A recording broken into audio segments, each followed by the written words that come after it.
सच कहें तो बहुत सारे लोग ऐसे देश में हैं जो सच्चाई को सुनना नहीं चाह रहे हैं। बहुत सारे लोग ऐसे हैं जो ज़बरदस्ती सच्चाई को दबाने की कोशिश कर रहे हैं, जबकि उनको ये बात समझ लेना चाहिए कि अब देश बहुत आगे जा चुका है। इस देश का जो अनुसूचित जाति के लोग हैं, पिछड़े समाज के लोग हैं, कमज़ोर तबके के लोग हैं, अब उनके अंदर एक चेतना आ गई है और उस चेतना को अब ज़बरदस्ती दबाया नहीं जा सकता। वो अपना हक मांगेगा, अपना अधिकार मांगेगा।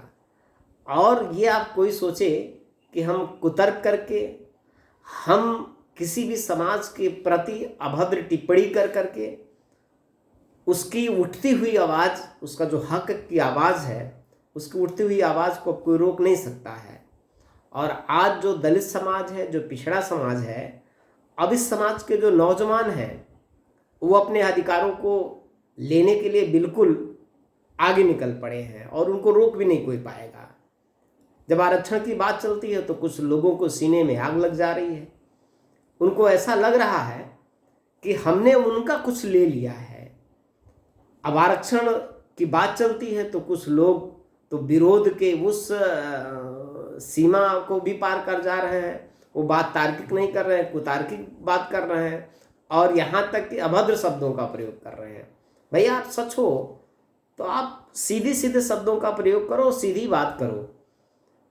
अब आप कहते हो कि पहले काबिल बनो, तो काबिल बनने के लिए भी तो अवसर चाहिए ना। अवसर तो आपने दिया नहीं। और डॉक्टर अंबेडकर ने जब इस देश को संविधान लिख करके सौंपा तो उस दिन ही डॉक्टर अंबेडकर ने कहा था कि संविधान किसी भी देश का चाहे जितना अच्छा हो जाए, अगर संविधान को लागू करने वालों की नीयत अच्छी नहीं होगी तो अच्छा संविधान भी खराब हो जाएगा। अगर लागू करने वालों की नीयत अच्छी है तो खराब संविधान भी अच्छा हो सकता है। क्या बात है कि आज 70 साल बीत गए आज़ादी के और भारत का संविधान इस देश में पूर्ण रूप से लागू ही नहीं हुआ। आरक्षण को तो बहुत लोग ये समझ लिए, ऐसा परिभाषित करते हैं जैसे गरीबी उन्मूलन का कार्यक्रम है। आप ये बात समझो, सीधी सीधी बात, आरक्षण गरीबी समाप्त करने का साधन नहीं है। आरक्षण प्रतिनिधित्व का माध्यम है। आरक्षण से जो विभिन्न क्षेत्र हैं उसमें दलित और पिछड़े समाज के लोगों को प्रतिनिधित्व मिले, इसके लिए डॉक्टर अंबेडकर ने संविधान में आरक्षण का प्राविधान किया। नहीं, आज क्या है, आरक्षण मिला, दलित और पिछड़े समाज को हर क्षेत्र में देश में प्रतिनिधित्व चाहिए। देश के सारे विश्वविद्यालय हैं, एक भी अनुसूचित जाति का कुलपति नहीं हो पाया। सेंट्रल यूनिवर्सिटियां जितनी हैं इस देश के अंदर, पिछड़े समाज का एक भी प्रोफेसर नहीं हो पाया। कितने बड़े आश्चर्य की बात है भाई। ये भेदभाव नहीं है। हम तो जानते हैं, बहुत सारे विश्वविद्यालयों के प्रोफेसरों को जानते हैं। जैसे आज जजों के ऊपर उंगली उठ रहा, कॉलेजियन सिस्टम को ख़त्म करने की बात चल रही है। एक ही कुछ ही परिवार के लोग सुप्रीम कोर्ट से लेकर हाई कोर्ट में जज हैं, तो इस पर कोई सवाल नहीं कर रहा है।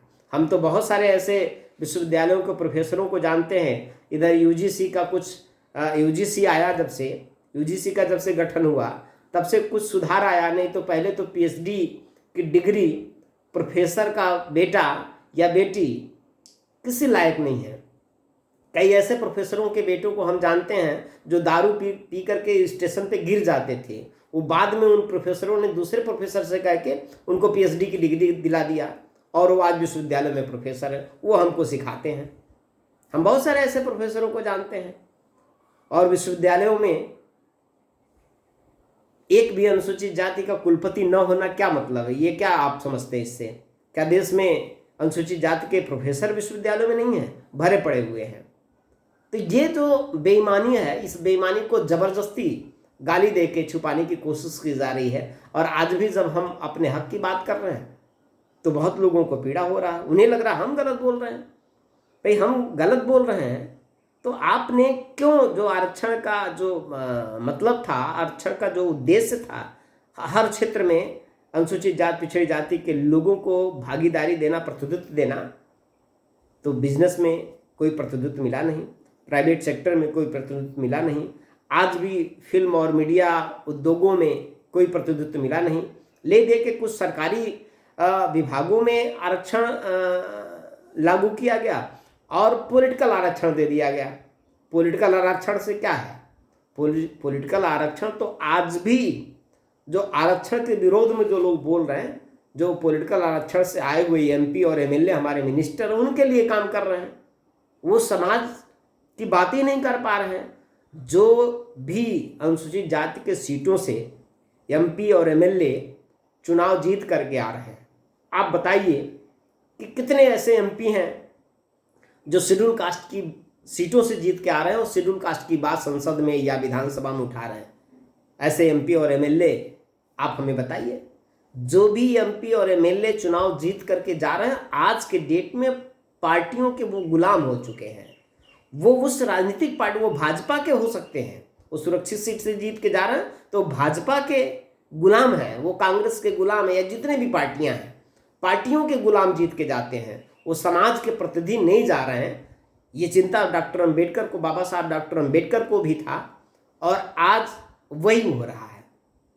एमपी एमएलए हमने बना दिया, लेकिन एमपी एमएलए बना देने से कुछ नहीं हो पा रहा। आरक्षण पे लगातार हर दिन उंगली उठ रही है, आरक्षण को हर दिन समाप्त करने की कोशिश की जा रही है, लेकिन एक भी शेड्यूल कास्ट का एमपी और एमएलए संसद में खड़ा होकर नहीं बोल पा रहा है।